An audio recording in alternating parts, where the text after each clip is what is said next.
We are back with another episode of the Magic Minds podcast. And today's episode is with the incomparable Brooke Burke.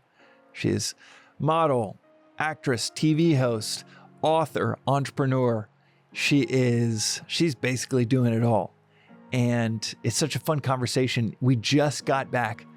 And she's also a health and wellness personality that you have to follow if you don't, because we're running late for our episode because we did a breathwork class. And that was so mind-blowing,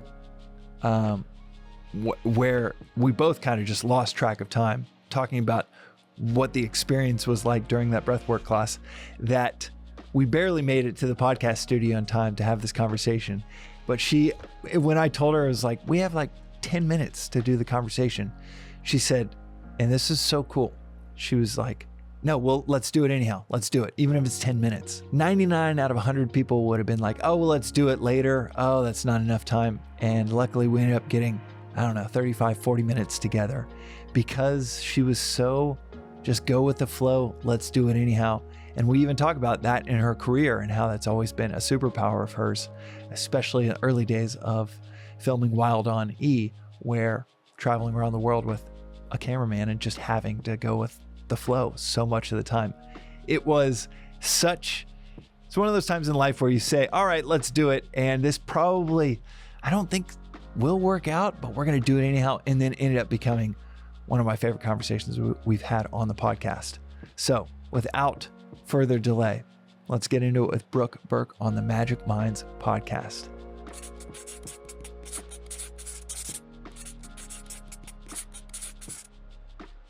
Now we're ready. Now we're ready for the podcast. Now we can get serious. Yeah, exactly. Well, how did you come across Magic Mind in the beginning, by the way? I actually came across it through Greg, a friend of mine that I've worked with on many projects, and he just simply said, you've got to try this. And he never pushes anything. He said, you've got to try this and let me know what you think. And I love that about him. How long ago was that? That was over a year ago. Oh, wow. Awesome. Yeah. And I became a quick super fan. And then because I do so much energy work, mind, body, energy work, and I'm always guiding and leading and teaching classes and opening up my home and guiding retreats that require such focus and attention, from the emotional work to the transformational work to the body work, I'm always looking to align with brands that I authentically appreciate. But I also always need that little energy pick me up. Mm-hmm. So I started serving the shots to all the women during my retreats. And so many people are looking for something unknown and different and unexpected and mindful. And it was an easy one. Your awesome career of doing so many different things. Yeah. And just almost feeling like your career is inspiration for energy. Thank for you. Anyone that wants to look at someone that does not sit on laurels, does not kind of just. It looks like that. It's so impressive. When I was doing the research for this episode, I was like, oh my God. Like, I know Brooke from what I know her from. And that's and then that sprinkle goes in 4 kids. And yes, 4 kids, multiple companies, yeah. So many different TV projects, film projects. Yes. What have you tried in the past that didn't work, out of curiosity? You know, I always try to live a pretty true, conscious, mindful life in the way that I stay in my flow state, the way that I create energy, the way that I build a foundation, the way that I stay grounded. There are just a lot of things that are non-negotiable for me. Simple things, free things like sleep. I take my rest and recovery very seriously. I love to be outdoors. I never underestimate the value of vitamin D and fresh air.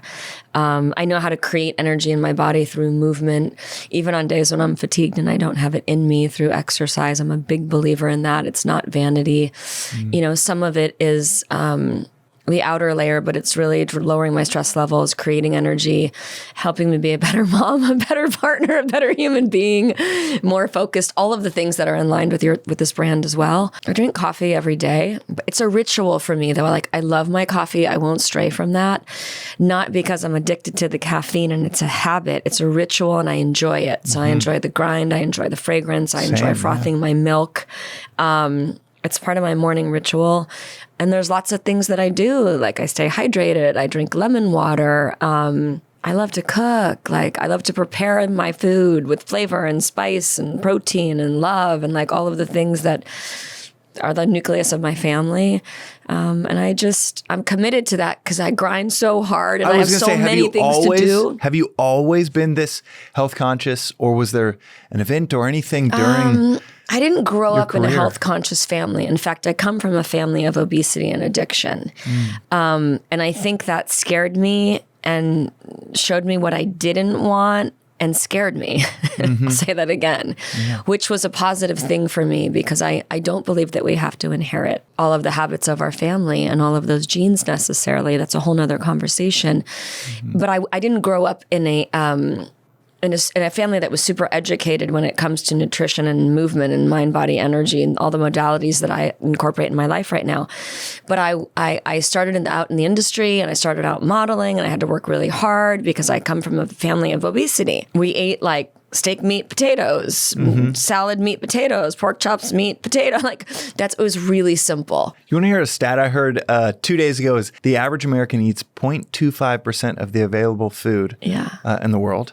And essentially eats the same thing that we ate in 1900. We ate the same thing all the time. Cheese, I mean, with love and respect for my family, it wasn't good. It was hard to chew. It was overcooked. Nothing was organic. We didn't even know what organic was. So, I mean, I grew up in a really simple middle to lower class family. So it was very foreign. And I think I learned, you asked me what my pivotal moment was. I learned most about flavor and simplicity, delicious simplicity, traveling the world, hosting my first gig, traveling the world and going to Europe and going, oh my gosh, what are these flavors? What is that? Oh, I like these herbs. I want to smell this food. This makes me feel good. This wakes up my senses. I feel bad when I eat that. I feel good when I eat that. And I just became a detective of my own body. And then I have a whole handful of autoimmune challenges that I won't bore you with, but I was required to live a really conscious, healthy life. So in doing that, and then being in the business and then building my wellness business, I review everything. So I get all kinds of stuff sent to me. Most of it's crap.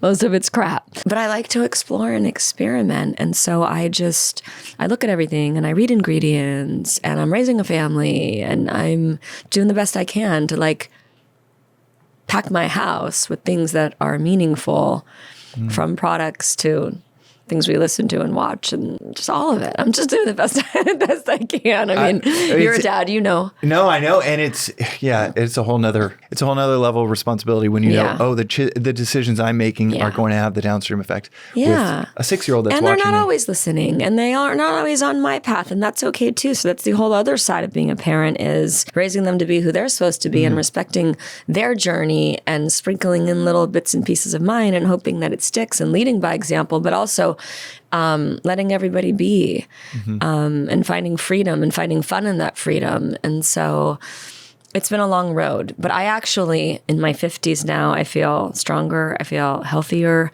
It's easier. It's more joyful. I work out harder and stronger. I spend less time doing it. My cuisine is much more delicious than it ever was. Back in the days in this neighborhood, going to Gold's and in the bodybuilding world, I was suffering. We were weighing our food. We were eating like applesauce and tuna fish and oatmeal, like mixed up and like lifting. Like, it was bananas. Like, look how far we've come. Crazy. Wow. I'm older than you are. Like the same amount of mental energy put towards it, but like uninformed, or what was the difference? I think we've just come a long way in the way that we treat our body. You look at the ingredients on this. Do people even know what these things are? Like, did we know what intermittent fasting was a long time ago? No, we did not. Right. Did we know what any of these things were? No, we did not. So you either get educated and you do research and you learn and you listen and you become a detective of your own body, or you don't. And I really like that analogy because I guide so many people on their fitness wellness journeys, and they always ask me, what do you do? What do you do? And I'm like, what I do might not work for you, and what the woman next to you in class is doing might not work for you. So I can give you a lot of options. You know, we're kind of in my business of creating possibilities and choices, but we're all so different. We're all so different. That's an interesting.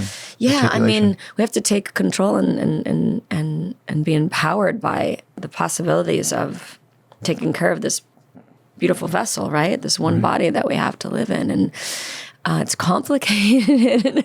And then try being a woman on top of it. Yeah, and a mom. And a mom. Yeah.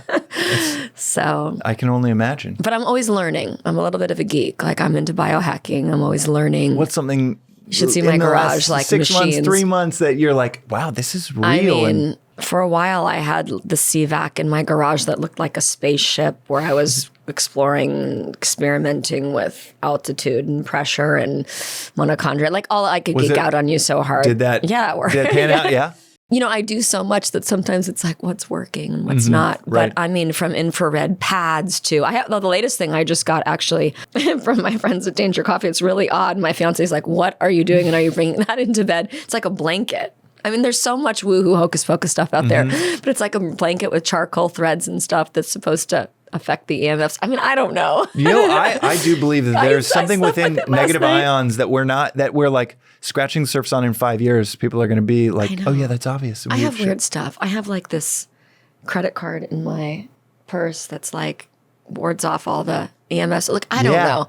I don't really know. Sometimes if it's $20 Yeah, and come it's on. low cost, and it might be upset. Yeah. But everything I from red light therapy and ice baths and rituals and movement. And I mean, right now I'm doing simple stuff like putting my water outside and soaking in the vitamin D and making sure that that's the first thing I drink. And still doing the things that bring me joy. You know, I have a glass of wine at night. I drink tequila. I eat meat. I mean, but I also do all of these other things that fuel my body and make me feel good. And a few things are non-negotiable, like Mother Nature and sleep and movement. What is something that high school Brooke would have looked at me like, there's no way that's enjoyable. That now you in your life right now, you're like, that's one of my best friends. That's like visiting a best friend when I get to go do that. The and first that looks thing so that comes hard. to mind, which is so simple and so new for me and so hard, is just meditation, stillness, space, time, calm. I was struggled so much to meditate, and I always like to humanize it. And now I surrender and I let my thoughts rise and fall, and I know they're there, and I'm okay with that because my meditation might look totally different than yours. I built a labyrinth in my backyard in my wellness space. I love walking meditations. My meditation might be guided through music. It's just, for me, it's my commitment to slow the F down and do nothing for a little while so that I can listen. And sometimes I always have a theme in my different retreats. And in the most recent one, which is inspired by a Sadhguru, was we're all looking for something, looking for that fix, looking for that elixir, looking for the secrets to the blue zones, looking for the next best gig, like looking for love. And I'm like, geez, if we can all just stop looking for something and start looking at everything. And that's what I'm doing right now. I'm looking so deeply at everything. I'm looking inside, looking outside, but I'm looking inside. And meditation for me, I get all my downloads. I get everything I need. And I struggle with it still. It's hard. I don't teach meditation. I'm by no means an expert. I record guided meditations because I think words take you on a journey. And I'm always trying to be better. So I love to be a student. I listen to a lot of different people.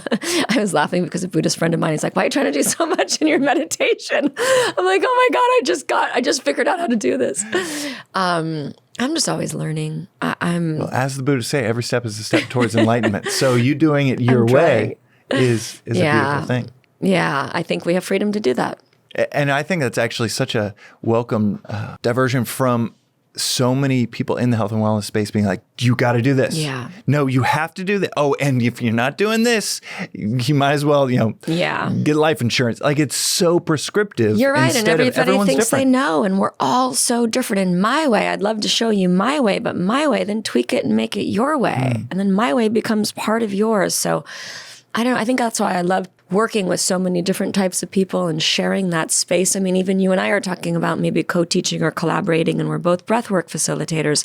I like to be a student. I love to be a guide, but I also love to co-teach and hold space with people and have them hold space for me because I really think we're better when we're together. And, it's another big topic, but community and connecting with people. And it's just been a really interesting few years for me since I've dropped so deeply into intentional wellness that just comes to you, don't you think? Like, people just show up. And so I'm always collaborating and always bringing people into my world and celebrating their talents and sharing them because it's like a kind of an act of service for me, right? I feel called to do that, but I also if you're doing something that I love, I want to tell my friends what you're doing, and I want to share part of you with them. And like, we're greater together, right? Right. Well, I remember watching you when I was in high school, showing, this part of the world and this cool thing, this part of the world, this cool thing. And it seems like a through line through your whole career has been,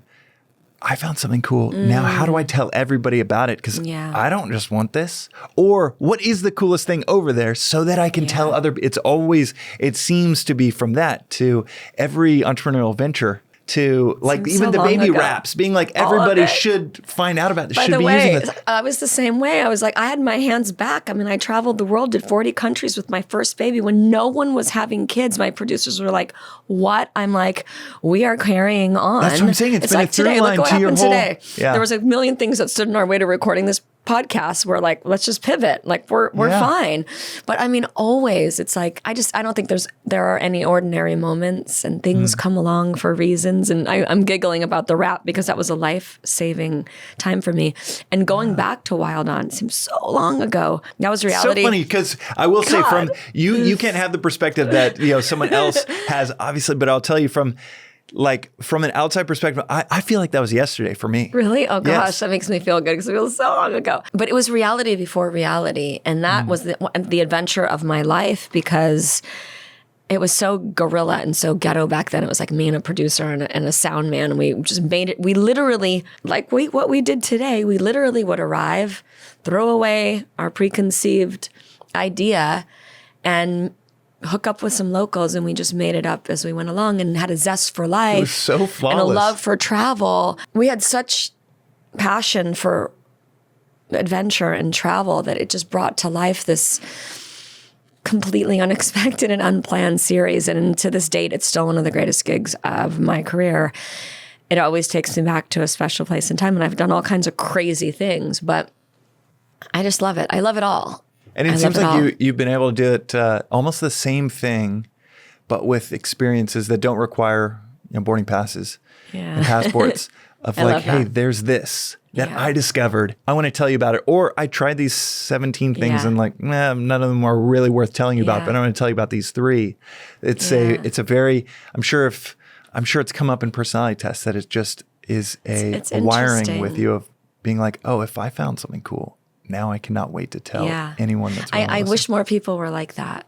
I'm always pretty loud about that because we're all just like here to learn and to elevate. Well, in the experience today that we got for listeners, we got to go hang with Rufus Du Sol for a listening show. I'm a huge fan. I was such a geek laying in there. I almost wanted to keep my eyes open. We're trying to do a breath work, and I'm like, I'm working so hard to like be in this practice, but I didn't want to like miss anything, and that's one of my struggles because I'm like a little kid, in that world. But perfect example. You never know what's coming your way, and if you don't open your mind to that, you won't know. And I almost turned down my gig to host Penn & Teller's Fool Us. And the reason I almost did is because I'm so dropped into wellness right now, and I've built this wellness space at home in Malibu, and I love teaching, and I love doing these purposeful things in my life. It's such a contrast from entertainment, right? In my career. Everybody go follow Brooke on Instagram because it is like an Epicurean's dream. You're curating this and this and this from all these different worlds. It's different than I think what people expect. So it's been a relearning for me to re-educate my audience. But my manager was like, we have this really cool gig for you to host a live show in Vegas. And I was like, wah, wah. I'm like, Vegas? What? Yeah. Maybe 19-year-old Brooke. I'm like, I'm in Malibu. Yeah. Like I'm like teaching breath work. Like, what do you mean? I'm just perfecting my sound bath. And but it's such a great, fun family show. And Penn & Teller are so amazing. And I'm bringing it up just for a reason. I forgot how much I love being on stage in front of a live audience and the energy that it brings. And I'm sharing that with you because I know you'll understand this. The common denominator, I think, in all of it is it's energy. Like, energy is my jam. Like, I thrive on that, whether it's energy of transformation, energy in yoga, savasana for me is like live pose. But it's the energy of that live audience and what I get from them and what I give. And I stood up there on stage going, am I going to like this as much as I used to? And what's it going to be like now that my purpose has kind of taken me down a different path? And I love it. I still love it. And I love what I do, like in the wellness space. What are the parts that you love about it? And is there any connection points between the two that you're like, oh, these are. I mean, the magic, the laughter, the spontaneity, that Community, every I'm sure, trick is a live uncertain. audience. I don't know what to expect. It blows my mind. I can't figure it out. I love magic. I'm like a total lover of magic. I get to participate in the magic tricks. I love the live audience. People want to be surprised, right?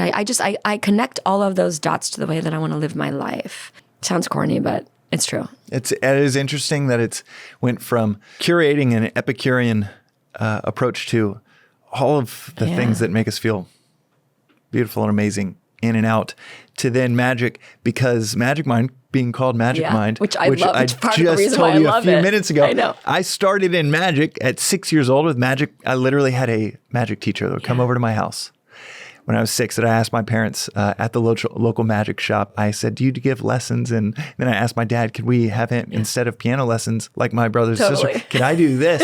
so nerdy and cool. But I love, who doesn't love magic? I know. And I think it was because I really loved the impact that it can have of someone being blown away. And then later in life, I learned, and then, I went from magic to now an Epicurean of these 12 ingredients in Magic Mind that just a decade of research. If people are listening to this have not tried Magic Mind, give it a try, because it is the most over-researched beverage on any shelf anywhere. And I trust that about you. I trust that about you. Like, don't take our word for it. Like, just give it a try. But I mean, I had this in my dressing room last season. We do 2 shows a day. Awesome. We are grinding. Whoa, cool. And it requires focus. It requires energy, but it also requires, for me, to do what I do in a live audience, a sense of calm and cool. But you can't, like, it's not like a mellow calm that I need. It's like a hyper focus, if that makes sense. Yeah. Calm that I need. So I think that's the jam, and I think that's the power, like, in the magic and in this shot, that it's like a pick me up, but it's like a calm focus. Dialed Is that in. like my? Yeah. I know it's a contrasting like thought, but no, what we always say, especially because people think it's going to be like an energy drink where you're amped up, and we always say it's you're dialed in. No, you're dialed. Up. It's like a tune up for me. It's almost like, it's not that caffeine rush, like that pick me up where I'm going to go do a shot of espresso. It's not that at all. And I even tell that to my children. It's like your flow state, which is a big concept right now that's new for a lot of people. And flow state to me is a big conversation. But for me, it's like dropping into focus and clarity, having energy with a sense of calm. And people don't usually use those words in the same sentence, but your flow state, for me, is that state that allows me to do what I do with, like, it's a tune-up. Dialed in, yeah. Tune-up. Yeah. Oh, it is. It's my tune-up. Does that make sense? A customer told me once of, like, I just feel so dialed in when I'm around Magic Mind. And that's when I was like, that's a great way of dialed describing in. it. It's a tune-up. My manager used to tease me a little bit, and he used to say, I always know when to call you to pitch something to you right after you finished a workout class. He goes, because you are in the best state, because you're fatigued, yet you have a different type of energy.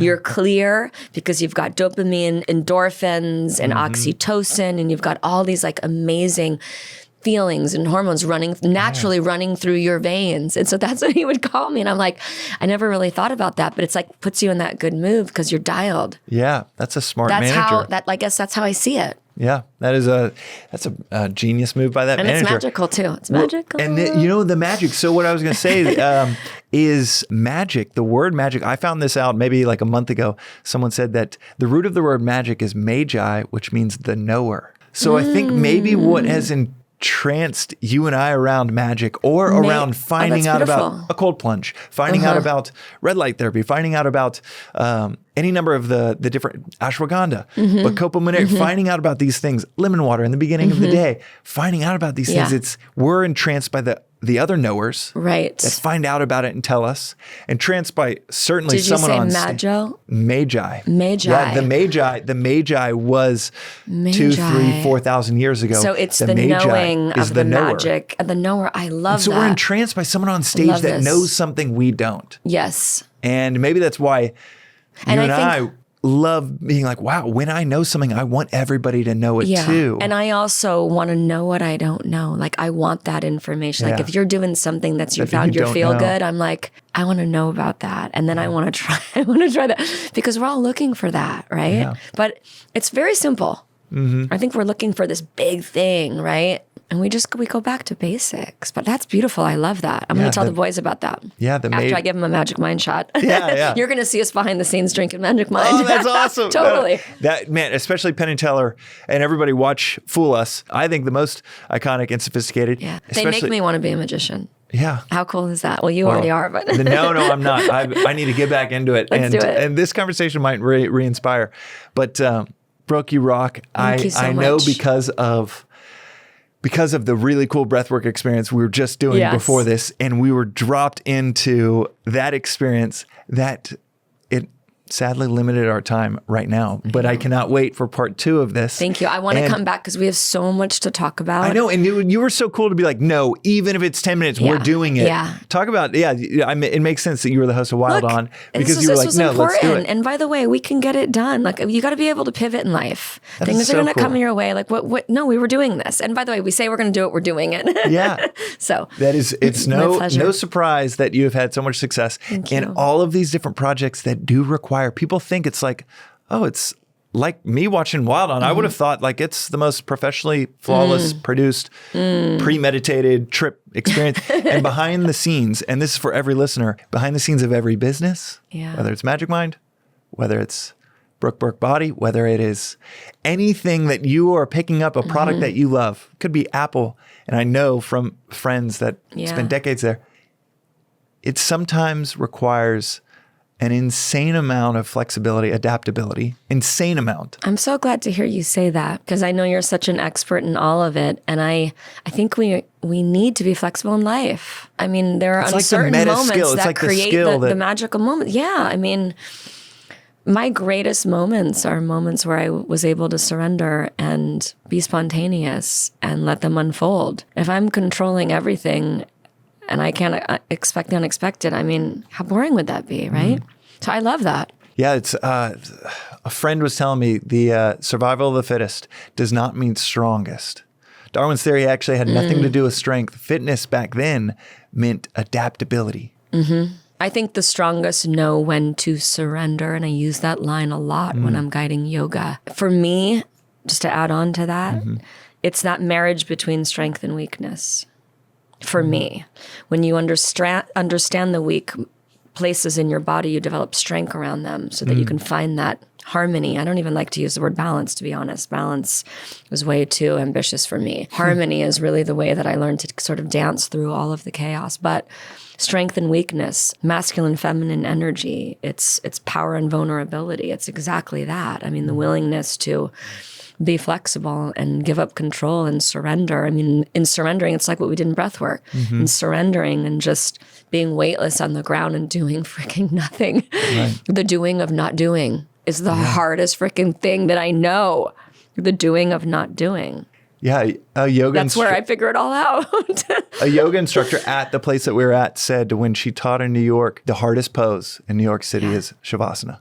Yeah. Everyone gets up and wants to leave the class because those last 10 minutes, they're going to try to get ahead on something. They got to get somewhere else. She's like, the hardest pose is being still. I am so blessed to teach at a space where there's not another class rushing in, which is so unique and unrealistic for many people. So I always leave Savasana. I actually never namaste our way out of it because I don't want to interrupt people because I'm like, this is your golden sweet moment. If you have 10 minutes of your life, I let the music play and I'll sneak out and do what I need to do. But it's really interesting to me. And I know we're rambling now because we could talk for hours. No, this is actually cool that you let people stay. It's my favorite position. I wish they didn't say it. All right, everybody get up. I encourage them. Come and take a class with me. But Savasana for me, it's so interesting in definition. And this goes back to just define things in your own way. It's corpse pose, but for me, it's like life pose. Everything happens for me in Savasana. I always struggle with that definition in Sanskrit. And, I do things very non-conventionally. If you ever come and take my class, you're going to be like, what are you doing? But it's life pose for me. Everything happens in that moment. Right? I was thinking today in the breath work that I was thinking, I was like, breath, I'm not doing it. Of course, I could try to do it, but it's just doing it and I'm watching it. And it sounds similar of when you're lying there, you think you're being still, but surrendering to just everything that you actually are doing is maybe the most majestic thing you could do in that moment. I agree.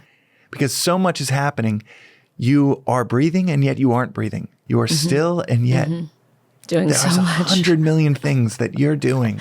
I think the cerebral person also, and because I facilitate breath work also, I think one of the reasons that we guide them through that circular pattern has nothing to do with oxygen. It's to give them something to focus on so they can stop focusing on everything. I mean, it's so challenging to quiet down the big brain and tap into heart and body space. And we do enough of it so we could actually probably stop breathing and be still and get similar benefits. Maybe. But I totally love what you're saying of like something to distract. Just to do one thing instead of doing 10 things. Okay, so we are definitely going to have to, I'm going to have to come to one of your classes. I would love it. We're definitely going to have part 2 of this. I have a feeling listeners will be like, wait, they just got into it. I know, and now, sorry. No, We can do it remote as well. We'll find time. No, it's also so cool. Again, most people would have been like, okay, we'll just reschedule this. But you're like, no, let's do it. Even if it's 10 minutes. Good. Thank you. I appreciate we've done that. We've done 99.9% of the work of getting everything ready. That was so cool because it led to this. I show up. I show up for myself. I show up for you. I just show up. And let's leave listeners with that, man. Just show up. Yeah. There's going to be a million things standing in your way from whatever you want to do. And then this has been a beautiful conversation that wouldn't happen had you not said that. Where can people find out about everything that you're working on right thanks. now? I'm easy to find, brookeburke.com, and there are all kinds of little portals into live events and experiences and classes and retreats and everything I'm doing. Instagram, Brooke Burke Body. And your classes in Malibu, when are they? So I do a Soulful Sunday a couple times a week. That's more of a VIP because it's home. But if you do some digging and find me, you'll get an invite. I teach at Rafi's. I do Zoom classes every Friday that are digital because I really like to collect globally. I really believe in global possibilities. So I do that at 9:15 every Friday, and people don't know that. So I have a Zoom room that I built at home. I'm easy to find. Everything's on there. My wife and I are going to do that. Oh, please do. Brooke, you rock. Thank you so much for coming. Thank you for the generosity of wisdom of your time, because we've spent the whole afternoon together, and I can't wait for part 2. Thank you for the gift today. It was really unexpected. That was fun. Bye, everybody. Thanks so much.